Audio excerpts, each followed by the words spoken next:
Once again, this one is for the real ones. We call it Zero Gimmicks with yours truly. You already know who it is. And if you don't know, best ask somebody. This is Q, doing it 100% real from the heart through the lips to your mind. No preservatives, no added sugar, no artificial sweeteners. Just real talk about real things because that is how we do. You dig? Well, alright then. Right, so this episode we starting a version called MIH Ask YUH, and doing this alongside Aries Sports Performance, very only one, the only, my good brethren, Mr. Orlando Griffith, everybody. Hey man. Orlando, how you doing? I'm very, very good, man. Very good. Nice. Glad to be here. Glad to share. Niceness. You ready for this one? You have all your points and so on. Ready? Yeah, absolutely. Yep. All right, well, let me jump in. We both prepared 5 questions each that we're going to ask each other, and we're going to go back and forth asking each other these questions and seeing what kind of discussion come up out of it. And the topic this episode is aging parents. That's what we're going to dive into. Scene? So, you want to kick off this one, Orlando? Yeah. Kick it off. All right. Let me ask you. You all came from somewhere, right? So let me ask you, how you feel about watching them age? If you're noticing it, how you feel about it? From my experience, yes, it is very, very, very obvious that my parent has aged a lot. And that is because they were both very active people, very extremely active. I actually get a lot of my Lyman press from my parents. I came up as the son of a musician who was always out, never miss a year playing in the Calypso tent. Always pulling gigs, always going to, having to play. And this was back in the time when bands were part of a fete. You have live music in fetes.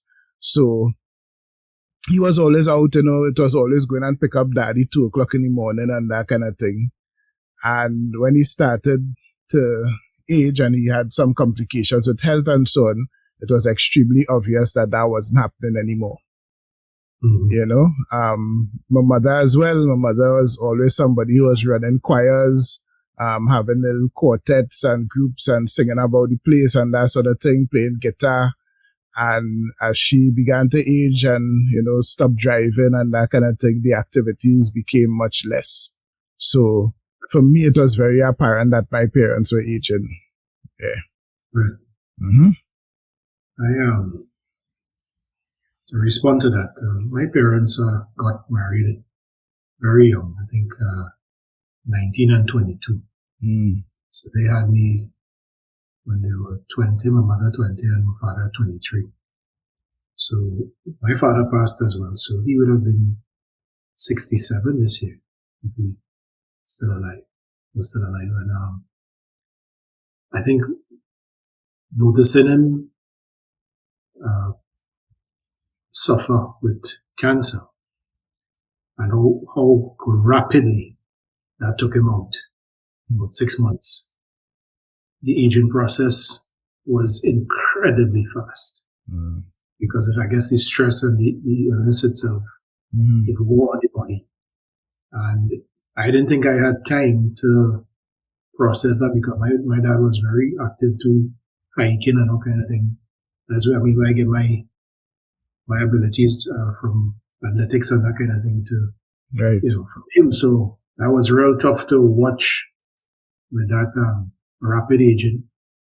My mom don't live in Trinidad, so I don't see her very often at all. So I really can't say, well, she get old, but I guess she's 20 years older than me too, so 64. So that they're really old, but why I asked this question this week was because I went and visited my grandmother yesterday. Right. She turned 90 in January. And seeing 90 is like, what? And she going through some health issues right now too. And I'm talking to my uncle and she ain't taking she meds and all kind of things. So you're like, you hear that once a man, twice a child thing. Yeah. And that is absolutely real. It's like you're dealing with a stubborn teenager now, that has been tough to watch and observe because, you didn't think these people were getting old, but they get old, but they're old, Mm-hmm. And it makes you now reflect on your age too as to, well, damn, I'm middle-aged. Yeah. I decided to take care of them people now. So yeah, that's why I thought about it and I said, well, this is something people don't talk about as far as Asian parents and things. I think it's something we avoid talking about. Yeah, definitely. For the same reason that you say just now, it's not something as that when you're coming up, you actually think about in terms of your parents. Mother and father, for example, is like, God to a child, basically, and Superman and Superwoman. So you don't really consider them not being able to do what they do. But let me ask you this. What is the most difficult thing that you've experienced watching your parents age? The most difficult thing for me, not really watching them, but the experience itself was the level of stubbornness. that level of harden was concrete at that point because, and I said it wasn't really much older than me. So to see how that concrete set in the 60s is like, what is going on? All you don't listen to, but then it's like, yes, in a sense, you have to kind of like forgive them and listen. Or they kind of stuck, your ways, and that is just probably what it is. But, and seeing my grandmother too yesterday was kind of like, what? The stubbornness and the level of harden, kind of Harry Creek had his heart kind of hardened by.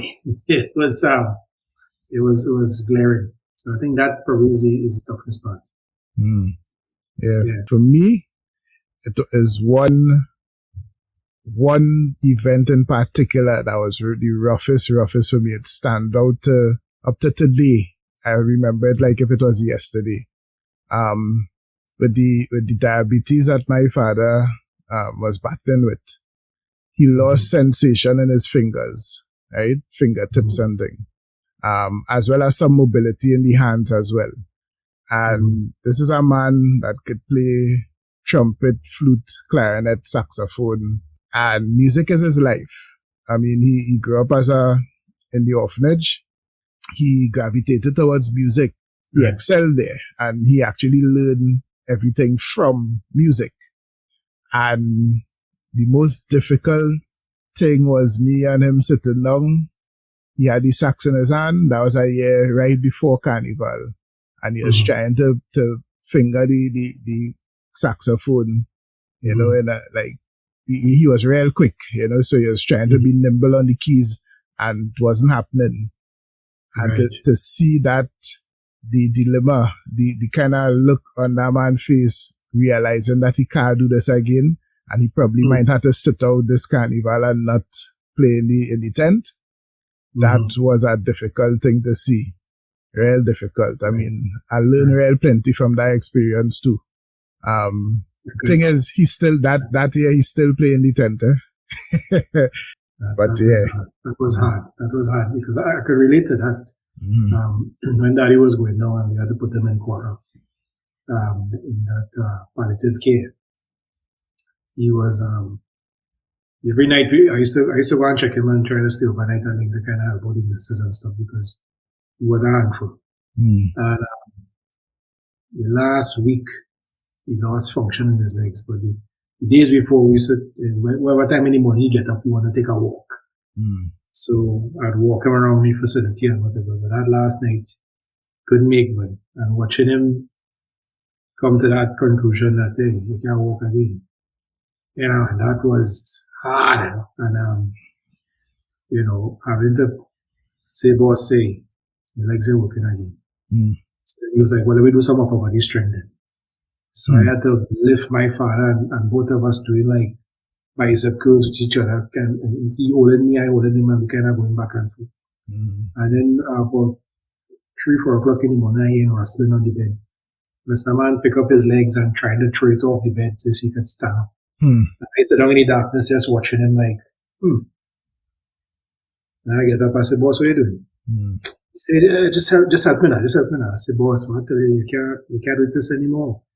And that was, I think that was the moment. But I tell you, this thing happened so quick. It was so accelerated. Yeah. As you brought that forward, I now had that memory, and I was like, wait, okay, that's what that is, to watch that aging process. Yeah. I guess the disease always just kind of rapidly kind of take you out and make you real old. It made you old. Well, let me ask you now. You know, I have had the same kind of thing, but same kind of question. But what has been your greatest challenge when dealing with them? Parents? There's a dynamic being the only child. In splitting your time between what you need to do and what you need to do for them. But you have to do it and balance work. So like with my pops, at the time I was still doing stuff with agencies and thing. I was actually with one agency. That was essentially full time. They was cool enough to let me have some time to deal with him because we were still going by the optometrist and going to different doctors and thing and getting treatments and all that. And well, how things just go in Trinidad, especially, a doctor visit mean that is a date done, Yeah. Absolutely.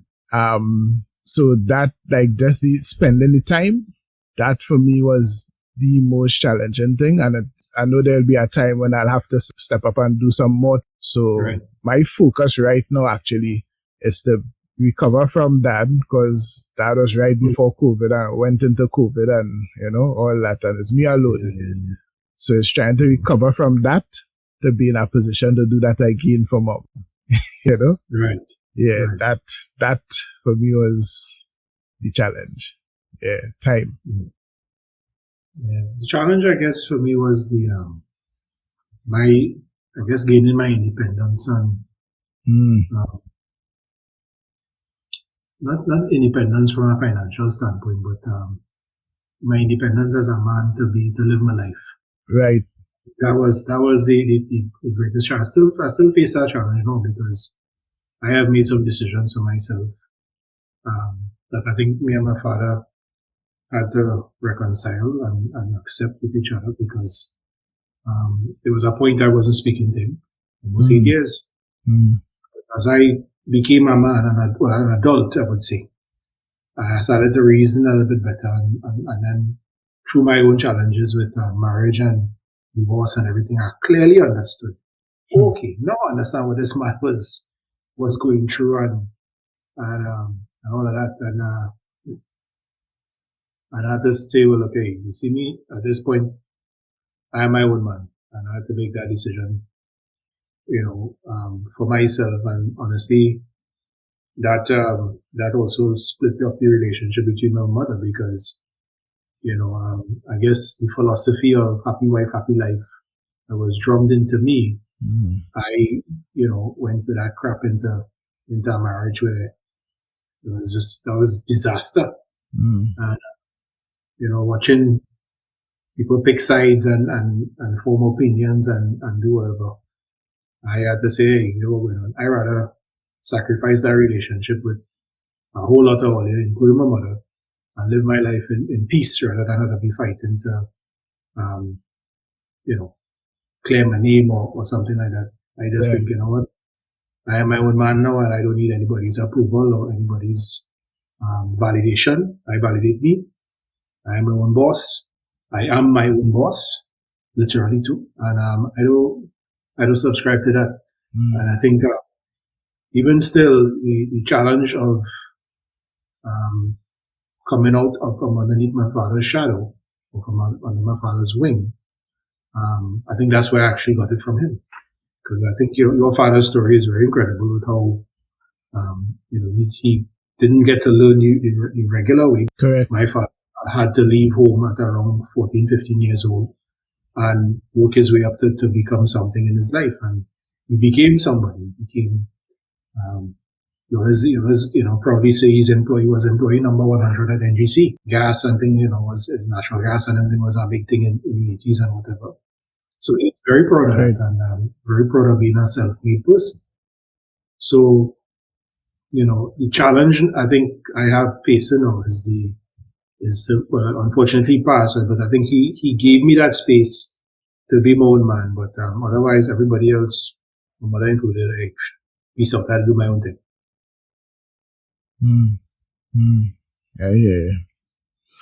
Yeah. Well, let me ask you this. Did you learn or are you learning any new things about life from watching your parents age? Yeah, I definitely with Daddy's passing was live your life, boy. Live your life. The short space of time I had him, we had a lot of very, very deep, meaningful conversations. I recorded a few of the conversations myself on my phone and I still have them. The fact is, you have this one life to live and you don't know how long you're going to be here for. And you need to maximize every single opportunity you have to be the best you possible.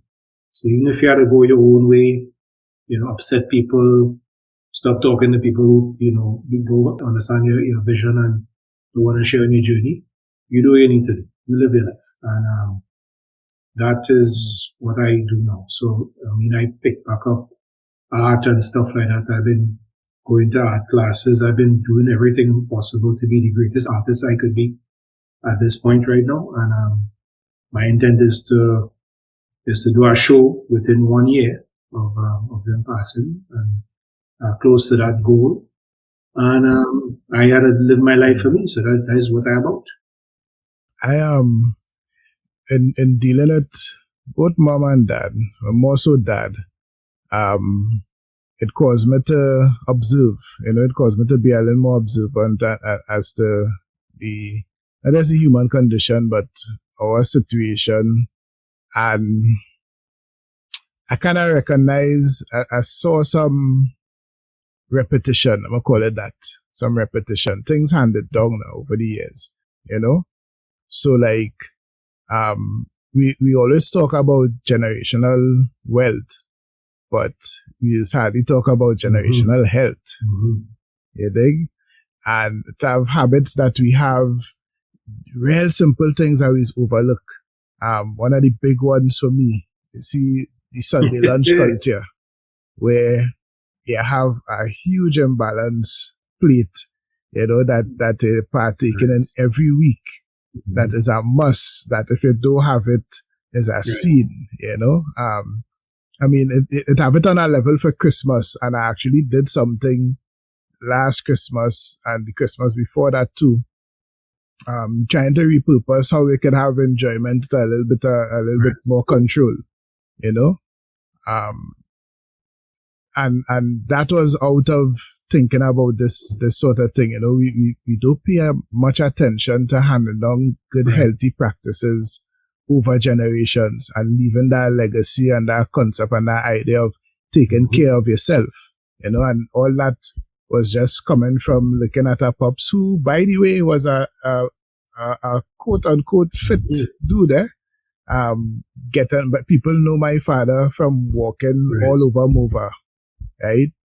He would leave by me, home by us is Red Hill area, which is close to Laventil, and he will walk down Clover Street, walk around the Savannah, down the Lady Young, to Mova Junction, buy our papers, walk back up the road, make 2 laps around the Savannah again, and people see this man walking every day, and still was a diabetes scene because of eating practices, ignoring certain things like screening and things. So, it's not the grand gestures all the time. Sometimes it's just paying attention to the little things, and that's one of the big lessons I got from that. as a harsh one, eh? And now it's very simple to find out what's going on. I think we can go and put no finger up in your backside. You can go and get blood book, and once you see your PSA whatever is high, whatever, you go and do your thing. You go and organize yourself. Keep it low. And same thing with diet and everything. And all those things are factors that continue to contribute to, especially the West Indian man, lifespan. Well, I'm asking us, since you're looking at the patterns of behavior that we pass it down, but what do you appreciate about your parents now?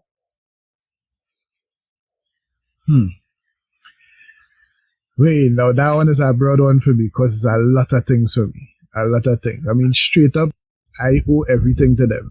It was pointing in a direction from the start. My name, I'm named after Quincy Jones, you know. I come up in a household that was breeding creativity right through all around. You know, my creative curiosity was stimulated from small in every single direction, both music, art, writing, everything, expression, you know. I was born on the 6th of February, which is Bob Marley birthday. You know, it was just like things just destined. And most of all, they created an environment for me where I was always forced to be analytical and strategic about things. So my parents had a strange kind of, I'll call it discipline, a strange kind of order, which was 2 rules. It was structured around 2 rules. One is my mother always used to say, go to bring sheep. She used to get trouble in school, right? So she expected that she have a child that will be disruptive in school. She expected that. She said, however, don't let me hear you get in no trouble for following the crowd. If you get in trouble by yourself. We could talk it out, thing, you know, don't be disrespectful, of course, to people and all that, but you'll be a little mischievous. But do things by yourself. Don't let me hear you following no crowd. Forget that, right? That's number 1. And number 2 was don't bother to hide or, you know, sneak out the house or all them kind of things. Come and state a case. Yes, come and state a case. Because if you could sell to me what you want to do and how you want to do it, chances are I might let you go and do it. And it had things even against what she wanted to do. I know that too, against what she wanted to do. That I come and explain and say, no, I want to go and be bouncing ball somewhere in Sawa up on the hill. And, you know, I was the youngest in the crew. I really young. I was like 13 and all kind of thing. And I know my cousin going, Barry going, so I'll have thing and he'll drop me home after and blah, blah, blah, blah. I sell it. And that was it. You know, it actually evolved to where my mom was one of the parents who would take us to go and sweat all about the place. You know, we used to go and bounce ball, pack up in the wagon and gone, you know. So I really thankful that is how she brought me up to always question, analyze, present things. I mean, the skills I used today in my actual job, presentation skills. You know, I presented since I school. And grateful for that, real thankful for that. And one other thing I must put in, because again, this is a huge part of my personality. When I was working as a creative director in an agency at that time, and one of the banks brought a project for a campaign for vacation loans, right?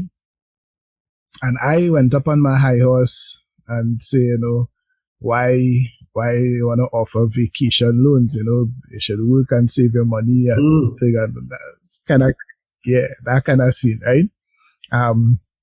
And I just come off from being successful in getting that same bank to not offer carnival loans, for pretty much the same reason, right? And they went along with it. This bank do offer carnival loans to date, right?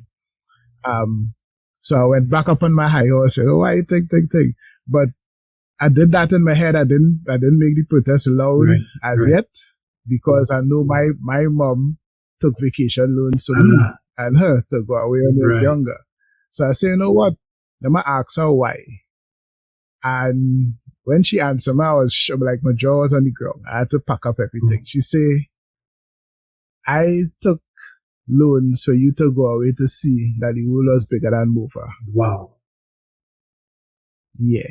Wow. Yeah. The world was bigger than sacrifice. Mofa. So that you could feel part of something larger than just here. You're not confined to this. You know? What you learn is just what you learn in this culture, but it have hundreds of other people doing, thousands, millions of other people doing millions of other things. See that. Understand what you're seeing on TV is not no far-fetched thing. Is things that people actually doing that you could be a part of, you know, that you could experience as well.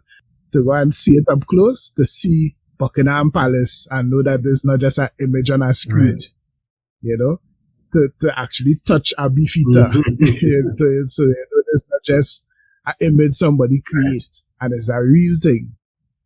Is make a huge difference. And to learn that from a young age and have no amount of interest that you paying back on a loan that, you know, it's too much. It's priceless. It's priceless. So, yeah. I guess, the values that I appreciate now more than ever was, I guess, discipline. To me, that's probably the main one I think I had to, when I look at my life now, and discipline is you know, probably one of the things that just stand out to me that I kind of just use on a daily basis. To me, Daddy especially was a huge disciplinarian. I get got asked all kind of, but I think how he tried to carry himself was about structure and attention to detail, and I think he had an incredible level of foresight in a sense as to if you do this, then this should happen, you know, and he was very meticulous about his work and that kind of thing.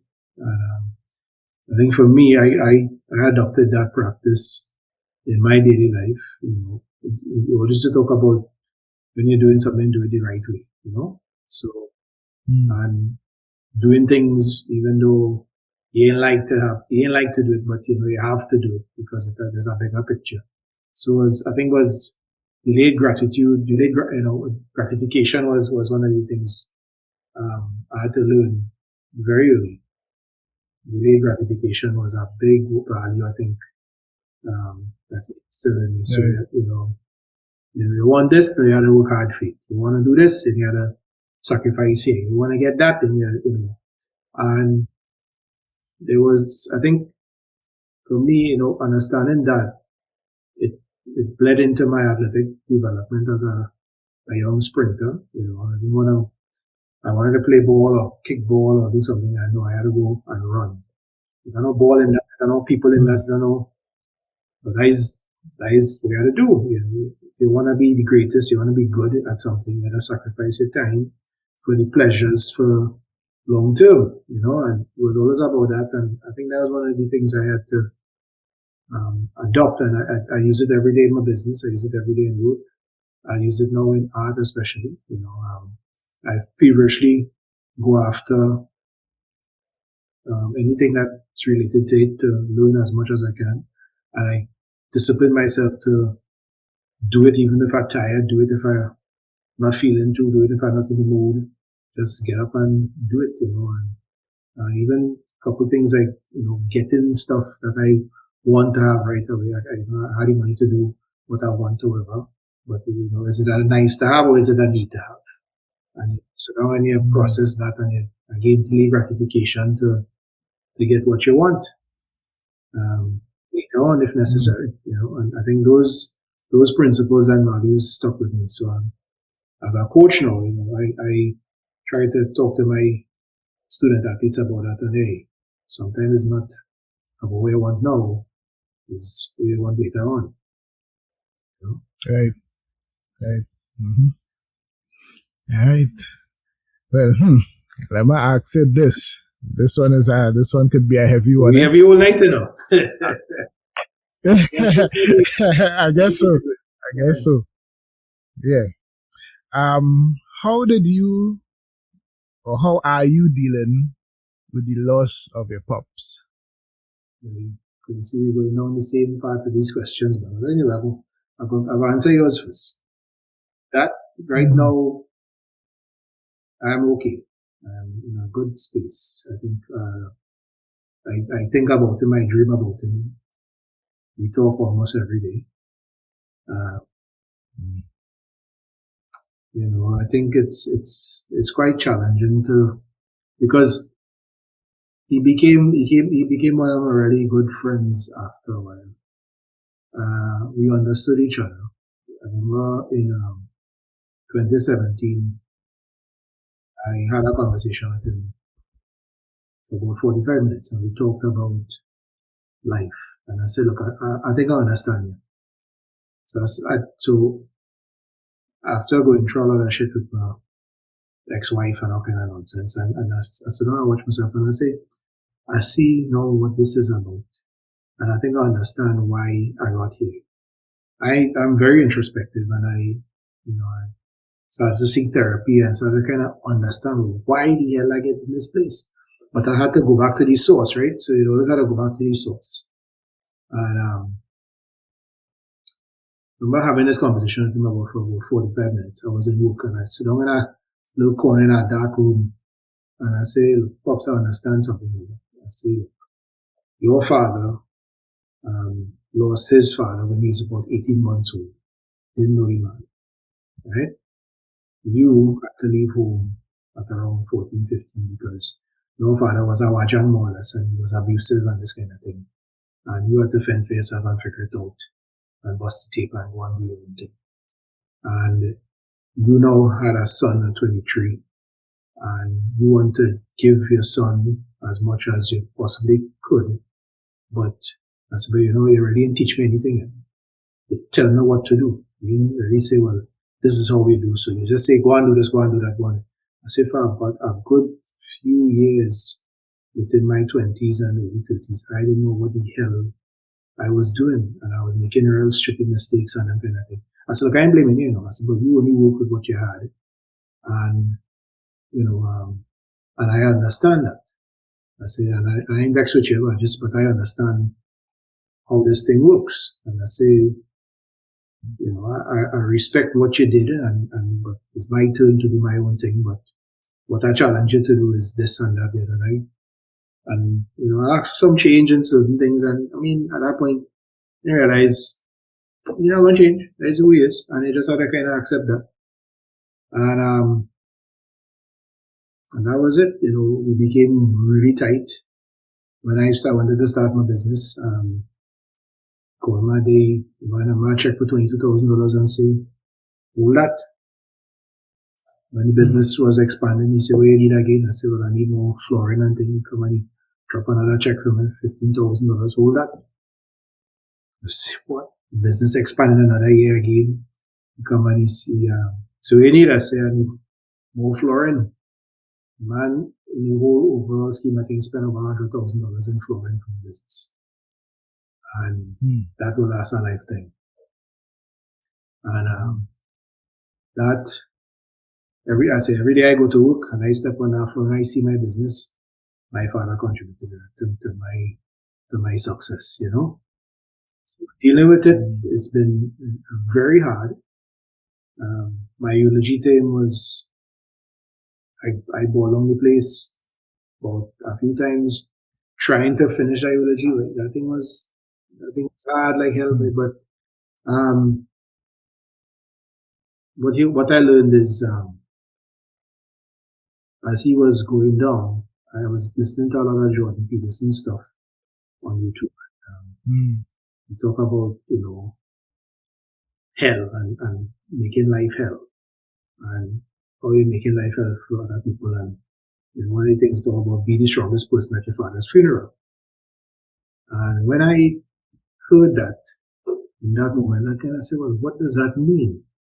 And I said, okay, well, take up the responsibility of being the man and leading the charge of, taking charge of this situation and doing things in a manner that would make him proud and make him, be confident that I was doing the right thing in the family's interest and in his best interest. And I tell you, that's some things there that was glaring that I had to stand up for him and almost beat people for playing the ass wrong him and kind of thing and disrespect him and kind of thing. And I was very, very protective of him because I know how protective he was of me. And I think, I miss him every day. As I say, I dream about him almost every night. We talk almost every day. We have conversations. One night I decided I just drove past the house. And when I drove past, I stopped in front of the house. There was nobody there. And I smell him. His scent passed through the vehicle. And I don't believe in ghosts, I don't believe in them kind of thing. But when I smell him, I say, yeah man. All right, cool. And I drove off. That was, the truck didn't have no scent of him. It was Febreze. It had not, but I smelled him, come and sit down in my truck. That thing was, that was, but I say, I miss him and but I think I got all what I needed from him. And we closed off the relationship in a good manner. We had good conversations and I ushered him out with some class and dignity. And the funeral wasn't a happy show. Everything went smooth. And I'm still dealing with the will and all the probate and all that shit. And I think, I had to deal with some people and their shit too. But, I think I did the best I could with the skills he gave me. So, all right. Nice. You do it. Good. That is how you was going to ask me the question because I said I'll wait until you ask. I'll wait until you ask. Let me ask you this one because I think it falls in the same line. Right. As both of us lost our fathers. As I said, it's not a lot of joy. He said that when a man's father dies, he then becomes the man. What is your take on that statement? Well, are you the man? My pause actually raised because there are three things that happen that kind of prepare me for the passing of my father, which I was worried about, but it ended up being so smooth a transition.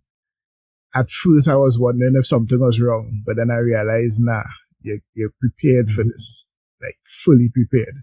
The first thing is we had a scare about 3 years before, right? Where that's when his diabetes started acting up and thing.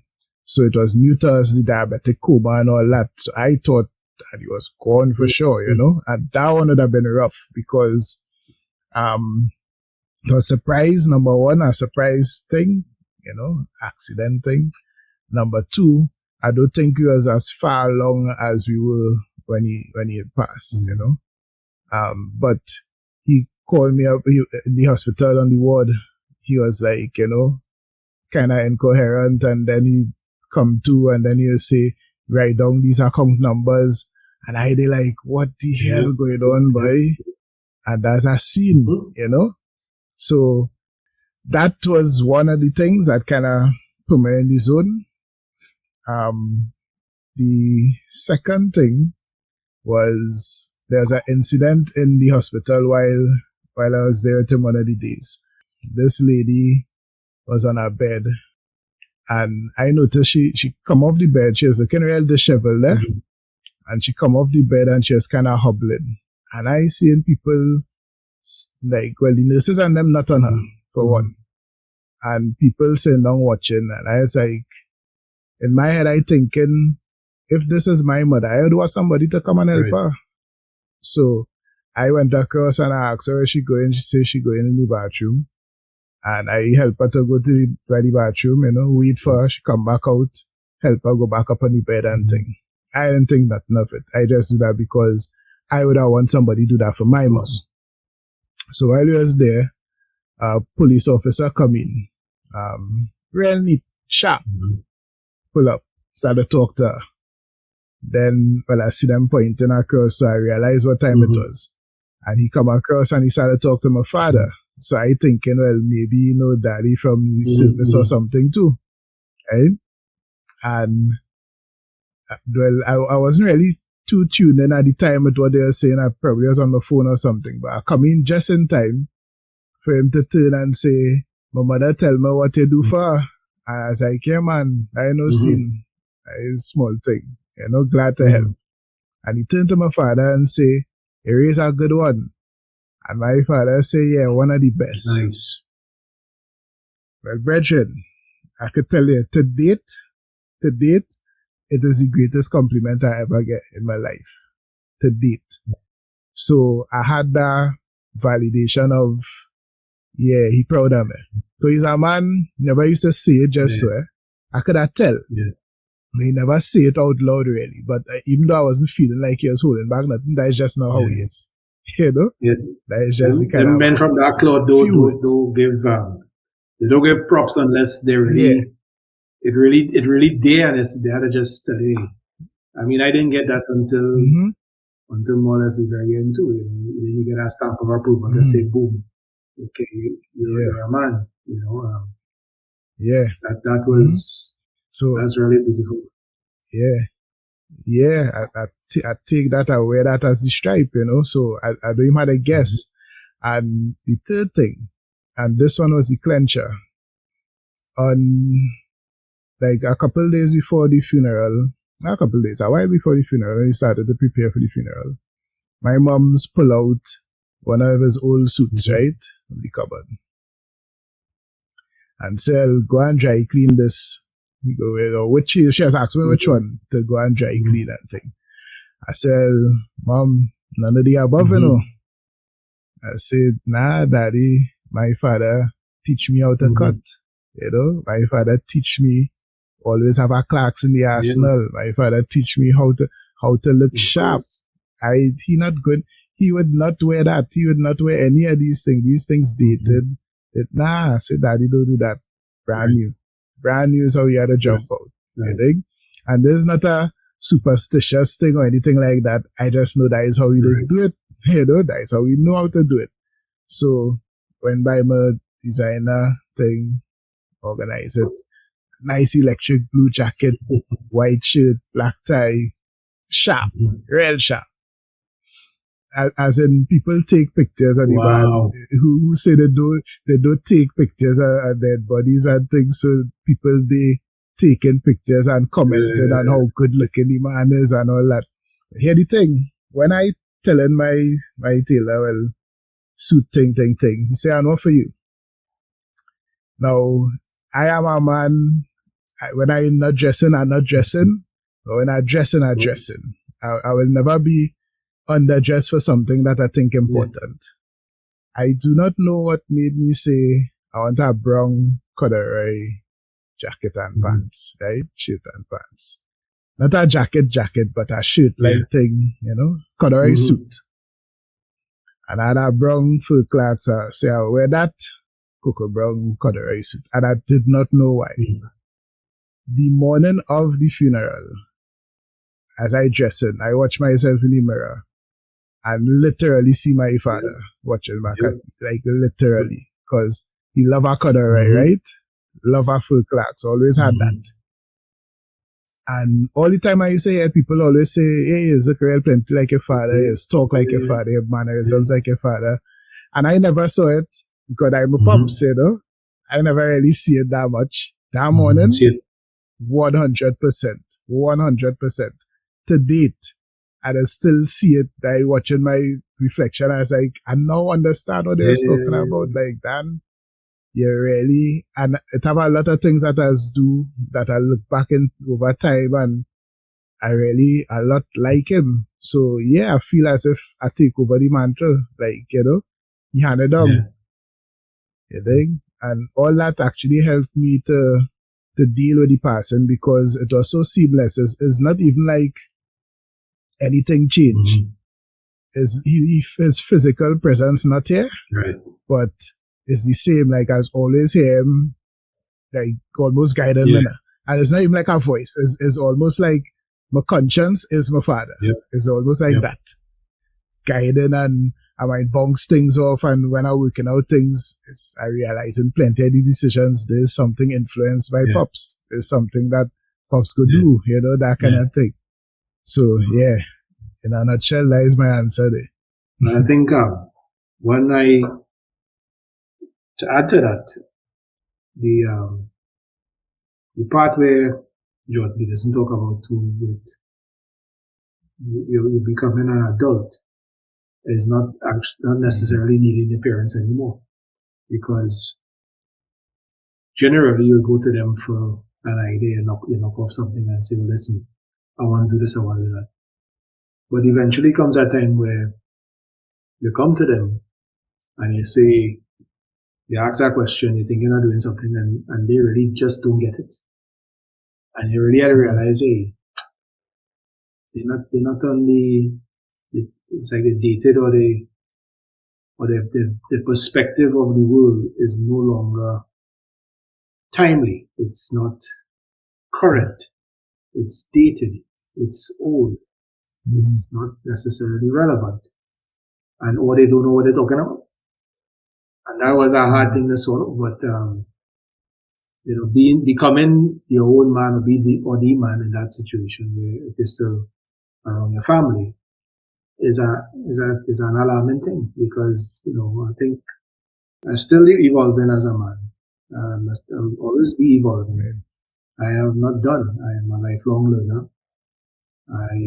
I want to be the most comprehensive man on the planet. I want to be able to be in touch with my emotions, be in touch with my skills. I want to be a samurai in a garden. I want to be the baddest man on the planet, but I want to do all kind of things.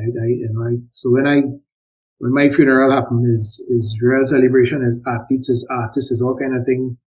All kind of people coming up and talk, You might have to do my eulogy for me since we're doing this podcast here.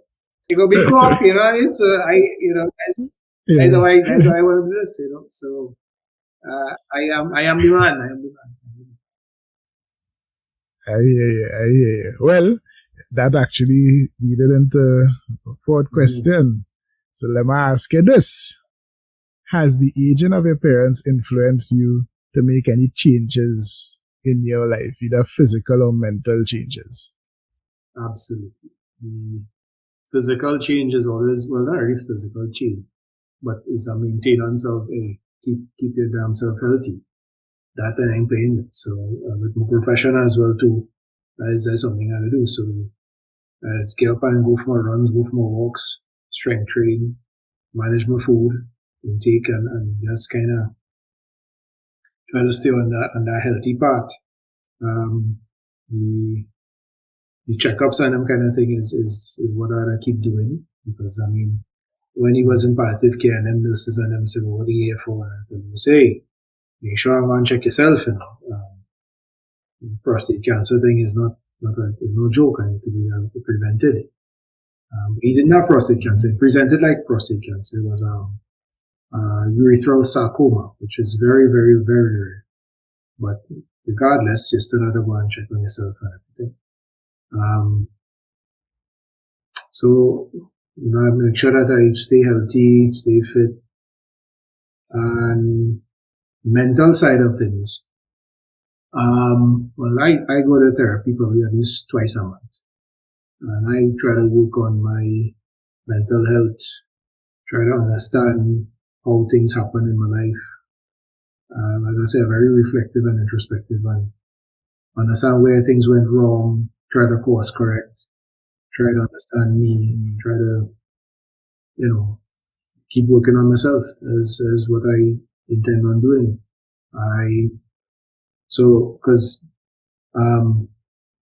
you see that thing with being unaware of your behaviors and why you're doing stupidness and why it has behaved the way.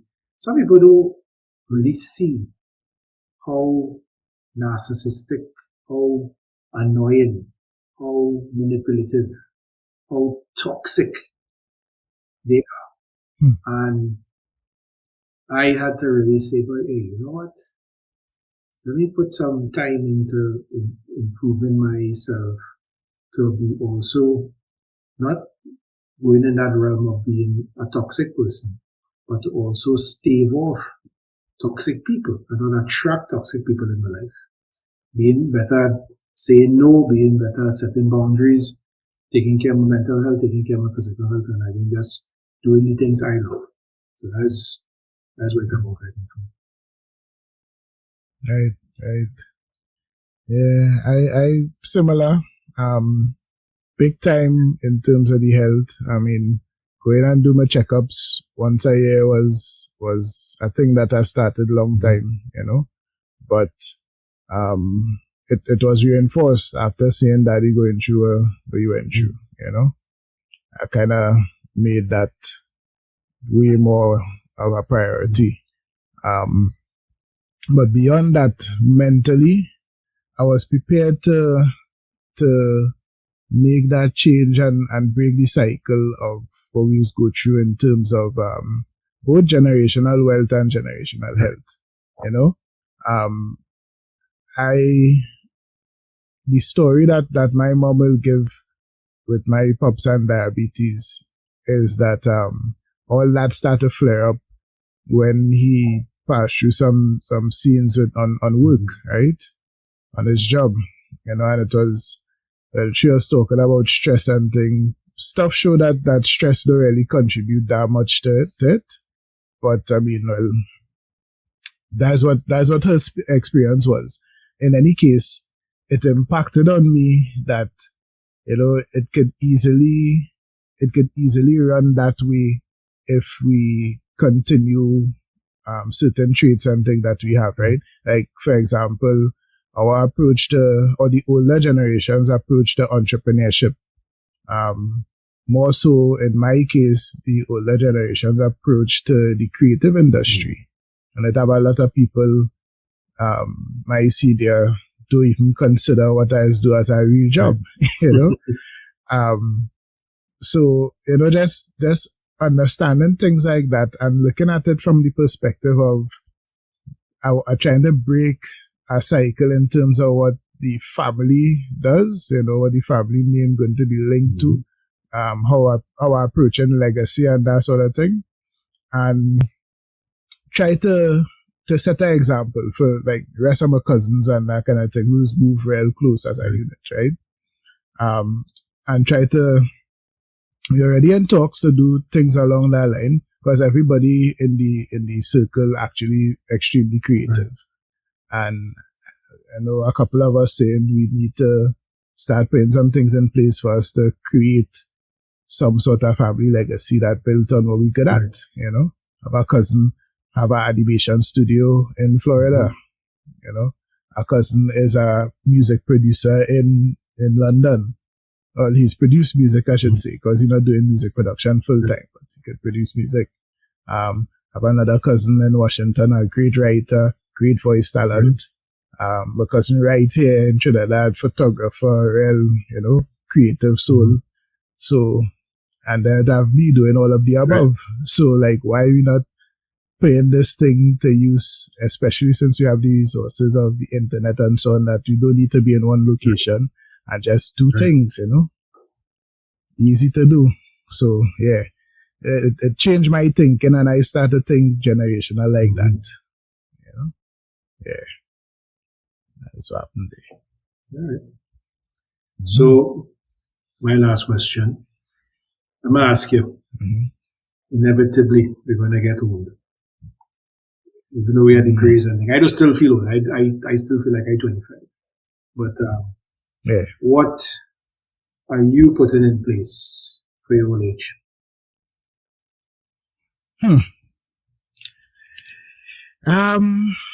Well, I'll start with the physical, and I actually, like I said 20 times before, change a whole set of things about diet and daily, my daily routines to include things that, considering the fact that I had to be mobile, I want to be as mobile as possible for as long as possible, right? So that's the physical side of it. The other intangible side is, well, my situation here is companionship wise, I still am pretty much on the ropes, pretty much on the fence. Because the decision that I'm making, especially in this time and now for a companion, is it's very different to how I was thinking before when I was in my 20s and thing. So I put in a lot, much more thought and different thought into who I linking with. But that is a huge part of the planning going forward. It had to be somebody who committed in this thing with the same goals and aspirations and purpose and thing that I have, going forward. That I think is the way. And that includes having a secure place to live, having a home base, at least one. Could be more than one, but at least one. Some sort of passive income, so that when I stop earning by going out and putting my shoulder to the grind, which I'm good at, when that hustle done, I need to create some sort of legacy that generating income and bringing it in, even though I'm not working at it, I just watched last night, actually, I watched Air. They should check that's on the docket to watch right now. Right now, I'm looking to look at it. Excellent show. Real inspirational too. And that deal that Jordan cut, making this man $400 million a year, passive income, and them things is be estimate, $400 million a year passive income. I could safely say, Dan, you win at life. You win at life. You win at life. So I want to create something like that. That is a main goal for me. I don't want to rock back and do the ordinary and depend on state and them kind of thing to be supplying, pension and them kind of thing. I want to not even have to worry about it. And in terms of succession, I don't know if children will be in the flick. Maybe not. It's not a main focus for me. It could come, it could not. It's fine. But somebody will inherit it. My thinking has always been, if I have to, the only time I will actively seek out to create life is if I could offer them something better than I had when I was coming up, right? Which is a high bar in any case, but I want to offer them something better in terms of, and I hear a lot of people talking about they have money put aside for whatever the children decide they want to be. They could fund that, that kind of legacy planning. I want to be able to say something like that. No matter what you want to be an astronaut, I have money to fund that. You know what I mean? Yeah. Because literally, I know people that say that they're literal things. They have millions put aside for their children. Whatever they want to be, they're going to be the greatest at it. And I think that is a good place to jump off from. But if I never get to that point, at least before I could create, somebody will get still, because the earth have enough children that don't have, the privilege of good home, parents growing up, seeing about them, that kind of thing, that adopt one, it have enough that could happen. So that is my thinking for the future. So the old age planning still going on. Well, the art was something that Danny and I discussed. I have two daughters, Olivia and Victoria, and within the process of the divorce, I haven't lost them because they're still my children, but there's a distance right now that I just have to accept, because it happened to me with my father and everything, that I guess this generational curse. I have to try to break, but this distance is probably necessary for them to figure it out. Because I figured it out and they will figure it out too. So for me, the old age planning is about being healthy and being ready for when they figure it out. So that I can have the conversation with them the same way I had that conversation with my father. and be open emotionally and mentally, that we could have the conversation. I could explain my side of things. I could explain how this life works. I could explain to them, because I don't think anybody else will tell them the truth about what this whole thing is about. And fathers have a way, as I have learned from my own, of, you know what, all right, fix up and let you experience it. And when you fall on your ass, I'll be here. I'll be here. Don't worry, that has happened. And because, you know, a good father, regardless of if he's around or not, he's always in the background. Even if you don't want him there, he's there. And he will, you know, when you're ready, he'll be there for you. And you just, yeah, and I want to be the man, the old man at the point where, hey, when you're ready to talk, you're ready to handle the truth, you're ready to handle my version, or you're ready to handle what this whole life is about, I am here to teach you. So for me, I say being the most comprehensive man I could possibly be is to, you know, as I talked to Daddy about getting back into my artwork, because I did 2 drawings for my daughters during the pandemic. My ex-wife telling me about, oh, what kind of gift is that? You get 2 drawings. I had them framed of 2 hummingbirds.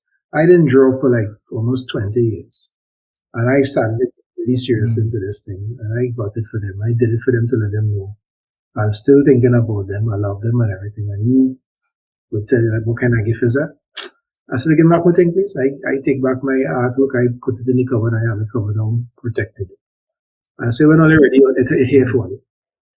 And as I was discussing with Daddy say, and I showed it to him. He said, you know, that could be your retirement plan there, you know. You could do your art and you could sell it and you could make some good money and that kind of thing.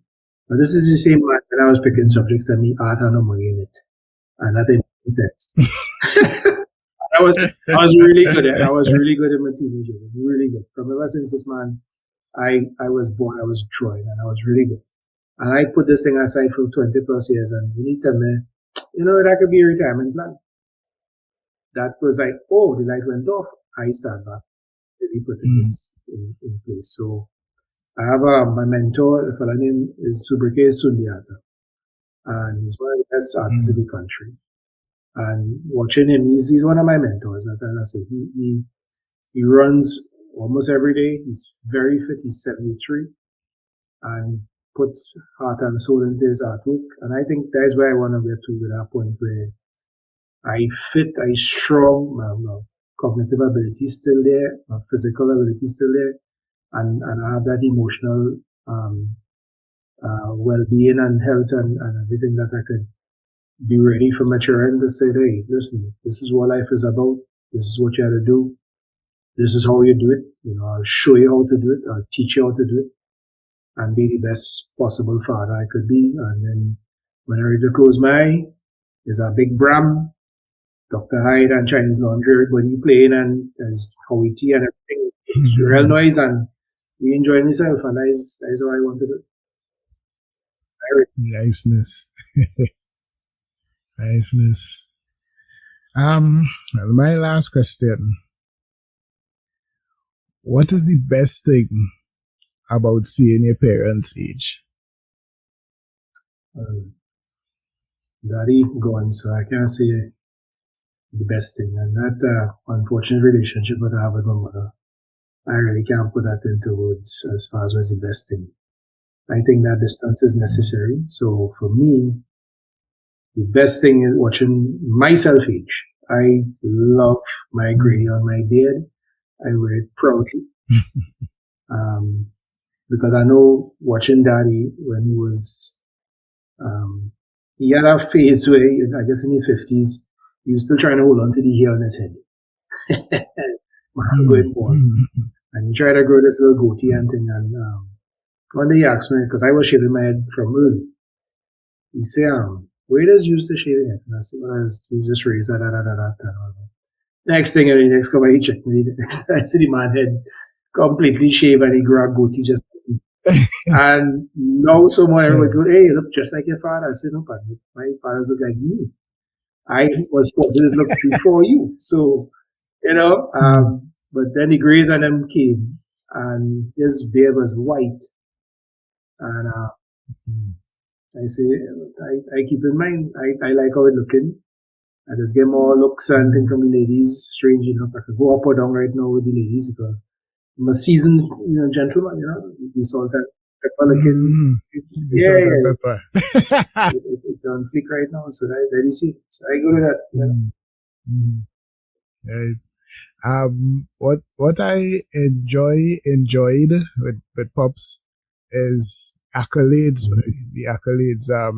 Like a lot of people, it's like now with my mom. A lot of people come out and talk about, things that she did and how she helped and, that does make me feel real proud. And I feel good to see that they had that fulfillment in life, that they did things that actually affected people and impacted on people so much so that, they remembered. Like my father friends just talk about him highly as a skilled musician, like, one of the best. And that's a nice achievement. Apart from that, as just an interesting man to talk to, I realize, man. And so just, hearing people talking about them and that kind of scene, just reflect on our life well lived, that as kind of aspire. Hopefully people could talk about me that way, Because my overall thing is to not leave the earth the same way that I meet it. Yeah, and there's that. Well, I think this was a healthy discussion. I hope people listening could relate. I hope it have people listening that might probably think either not thinking about it, because I think the earlier you start thinking about it is the better prepared they'll be for it. It's something that will happen. That is something we're not ready for, and we always want to delay. We could see it on TV.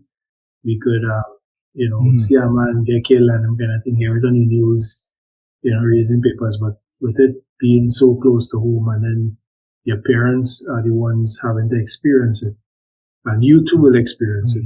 It also is a reminder to you that as well, that you're mortal and you're not here for a long time. Correct. But you're here for a good time. So, that's still try to do your best at understanding who they are and understanding what this whole life is about. Yeah. And I hope the discussion too could let people know that they're not alone in this thing. It's something that everybody had to go through. They have counselors that deal with that and, grief management and all these kind of things that could help you out, so don't shy away. Check them out. Google search, find people and do the things. But yeah, so, right.